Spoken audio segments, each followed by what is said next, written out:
শিরিক থেকে কোনো মানুষ যদি বেঁচে থাকতে চায় তাহলে সূরাতুল ইখলাসের তাফসীরটা সুন্দরভাবে খুলে যদি ওই ব্যক্তি পড়ে নেয়, আমল করে নেয়, তাহলে আল্লাহ তাআলা সমস্ত প্রকার শিরিক থেকে আল্লাহ তাআলা ওই ব্যক্তিকে বাঁচায় দেবে। বলেন সুবহানাল্লাহ। আমার বন্ধুগণ, সূরাতুল ইখলাসের এত দাম। আল্লাহ তাআলা রাসূলুল্লাহ সাল্লাল্লাহু আলাইহি ওয়া আলা আলিহি ওয়াসাল্লাম একটা সেনাবাহিনীর দল নিযুক্ত করলেন। ওই দলের ভিতরে একজনকে নেতা বানায়া আল্লাহ রাসূল সাল্লাল্লাহু আলাইহি ওয়াসাল্লাম প্রেরণ করলেন। তারা কিছুদিন পর ঘুরে আসলেন। ঘুরে আসার পর তারা সবাই বললেন, ইয়া রাসূলুল্লাহ, ইয়া হাবিবাল্লাহ, আপনি এমন একজন নেতা আমাদেরকে দিছেন যে প্রত্যেক নামাজের ভিতরে প্রত্যেক রাকাতের শেষে তিনি সূরাতুল ইখলাস পাঠ করে। কি করে? সূরাতুল ইখলাস পাঠ করে। আল্লাহ রাসূল সাল্লাল্লাহু আলাইহি ওয়া আলা আলিহি ওয়াসাল্লাম ওই ব্যক্তিকে জিজ্ঞাসা করলেন, তুমি কেন সূরাতুল ইখলাস পাঠ করো?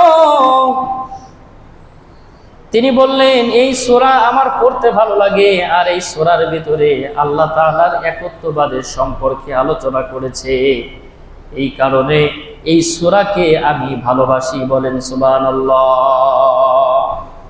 আল্লাহ রাসূল সাল্লাল্লাহু আলাইহি ওয়া আলা আলিহি ওয়াসাল্লাম সাহাবীদেরকে জানায় দিলেন, ও আমার সাহাবায়ে কেরাম, শুনে নাও, যে ব্যক্তি সূরাতুল ইখলাসকে ভালোবাসে ওই ব্যক্তিকেও আল্লাহ তাআলা ভালোবাসে। বলেন সুবহানাল্লাহ। আমার বন্ধুগণ, আর একটা হাদিসের মধ্যে পাওয়া যায় যে ওই ব্যক্তি বললেন, আমি এই সূরাকে ভালোবাসি, সূরাতুল ইখলাসকে ভালোবাসি।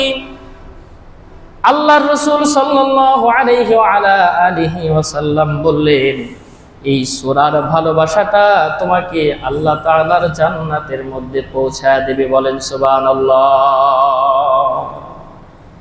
এই সূরার ভালোবাসা তোমাকে আল্লাহর জান্নাতের মধ্যে পৌঁছায় দেবে। সুবহানাল্লাহ।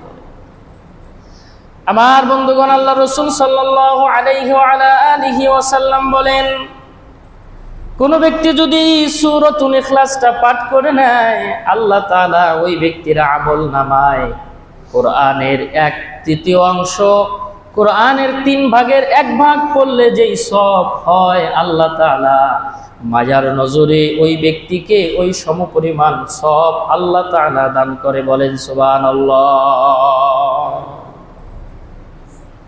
কোন ব্যক্তি যদি 3 বার সূরাতুল ইখলাস পাঠ করে, আল্লাহ তাআলা 1 খতম কোরআন পড়ার সওয়াব দান করেন। কোন ব্যক্তি যদি 6 বার পাঠ করে, আল্লাহ তাআলা 2 খতম কোরআন পড়ার সওয়াব দান করেন। আর কোন ব্যক্তি যদি 9 বার পাঠ করে, আল্লাহ তাআলা 3 খতম কোরআন পড়ার সওয়াব দান করে। আর কোন ব্যক্তি যদি এর সাথে মিলাইয়া 10 বার পূর্ণ করে নেয়, তখন আল্লাহ তাআলা ওই ব্যক্তির জন্য জান্নাতের ভিতরে একটি ঘর নির্মাণ করে দেয়। বলেন সুবহানাল্লাহ।